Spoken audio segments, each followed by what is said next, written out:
Welcome back.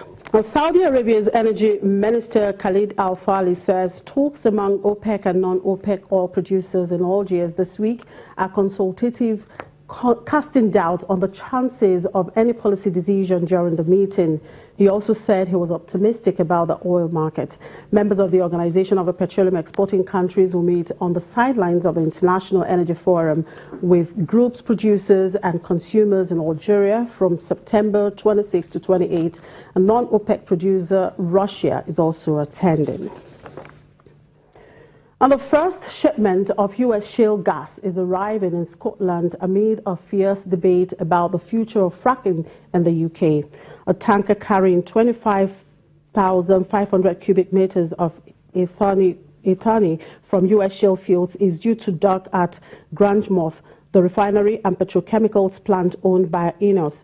The company said the gas will replace dwindling North Sea supplies and secure the future of the plant's workforce. But many politicians and environmental groups have criticized the shipment. Meanwhile, crude futures fell further today as optimism faded for an output limiting deal during an oil producer meeting in Algeria that so far has failed to yield any agreement to curb one of the worst supply gluts in history. Let's discuss this further on our commodities market segment with research analyst at financial derivatives company here in Lagos, Adim Okwesa. Good afternoon, Adim. Now, it seems there is no hope for a deal in this meeting. Is all of these about Saudi Arabia and Iran? Why can't they reach a deal? Well, because of geopolitical tensions between these two countries, because the rivalry didn't just start today, it spans centuries. Because both countries are practically fighting a proxy war in Yemen with the Saudis supporting the Sunnis while Iran are supporting the Shiites. So as long as this tension persists, neither of these countries would want to take action which would benefit the other.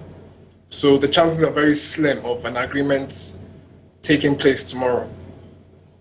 But even if an agreement doesn't take place, what will support the markets is if guidelines are set for the next meeting in November. Now, Adam, Goldman Sachs, has just cut its fourth quarter WTI oil forecast to $43 a barrel from $50. Is that price what we are likely to see in the fourth quarter, or would that be lower? And then considering the fact that probably these guys might not reach a deal at this meeting. Yeah, the chances are slim, and I think $43 is a realistic price, considering because Goldman Sachs' estimate was premised on expectations of increasing supply.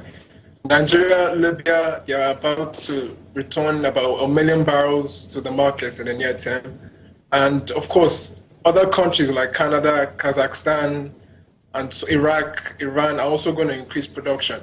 And with no expectations of demand growth, all these various factors wouldn't be good for the market. So 43 is a fair estimate. All prices are doing about 47 now. So it wouldn't be surprising if all prices go down to 45. Now, with this crisis you talked about between Saudi Arabia and Iran and all of the issues as it concerns the oil market, what is now the future of that market? Well, I think we don't expect oil prices to be above 50, at least throughout this year. And if we look at events that might influence the markets this year, we were looking at the November OPEC meeting, and another interesting event is the U.S. election cycle. The debate that just happened now, Hillary Clinton was presumed to be the debate, and that strengthened the dollar. So I'm assuming that if, for example, Donald Trump wins the election, that will be a shock to the market. So that can actually be good for oil prices. So those two events, I think, will influence oil prices, at least till next year. All right, let's look back here in Nigeria. NNPC's latest monthly report indicates that for the first time in over 2 years, U.S. has overtaken India as Nigeria's biggest oil importer. What is your take on that? Well, it's very good news considering that the US strategically chooses those countries they import oil from. That means when the US is good books. But we have to ask ourselves, is it sustainable? Considering that late last year they kicked us out of their import list. So will this be sustainable? And would we also be able to meet US's import demand in light of what's going on, the uncertainty in the Niger Delta region? So it's good news for now, but we have to sort ourselves in the Niger Delta region. Right, talking about that demand, we have just heard that Shell has just shut down its Trans-Niger pipeline, which carries Bonny-Light crude. So how much, aside from US, how much of impact will this have on Nigeria's oil exports? It's not good news at all, considering that we were looking, we thought the light was at the end of the tunnel when Focados and Kwa Ibo are set to resume exports. But this news that the pipeline has been blown up again is one step forward, one step backwards. So, and considering that these foreign investors that we desperately need are looking at our country, and if they see that the situation in Niger Delta region is still volatile, then they wouldn't want to come into the country, and it just is very bad for the country. Now, as a research person that has really monitored this sector so much, what do you think the federal government should do to actually help in this sector? It's back and forth. It seems like no solution has been met. But I think the government needs to engage with these militants, find out what they want, and see if a compromise can be reached. Because if we keep on talking in circles, no good will come out of it. So the government needs to engage with these militants and make a compromise. All right. On both sides. All right. Thank you very much for your time, Adim Okwesa, research analyst with Financial Derivatives Company here in Lagos. We move on now to Kenya. Kenya Airways is talking to about 3 or 4 foreign institutional investors and airlines about buying a stake to raise cash for the loss-making carrier.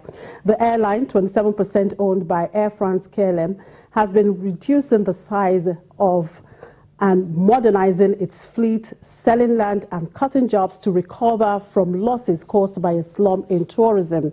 Now, the CEO of Kenya Airways says the search for a strategic investor is part of a plan drawn up with the help of U.S. investment bank PJT Partners to raise new debt and equity funds. The carrier is also talking to its creditors, including banks, to amend terms of its debt and provide it with sufficient funds for operation in the short term. And Egypt hopes to attract $10 billion in foreign direct investment next year and will automate the process of establishing a company, its investment chief said, highlighting efforts to revive the economy and end much needed hard currency. The most populous Arab country has been scrabbling to attract investment needed to restore growth since the 2011 uprising, which ushered in protracted political turmoil and scared away tourists and foreign investors. Mohamed Kadir, CEO of the General Authority for Investment and Free Zones, said Egypt drew over $6.8 billion in FDI in the 2015-2016 fiscal year and hoped for $10 billion in 2016-2017 after big upgrades to aging road and power infrastructure. Kadir said that not all the targeted FDI might come in dollars, but all of it will be fresh investment. When we return after the break, we'll look at the activities at the fixed income markets here in Nigeria. Do stay with us.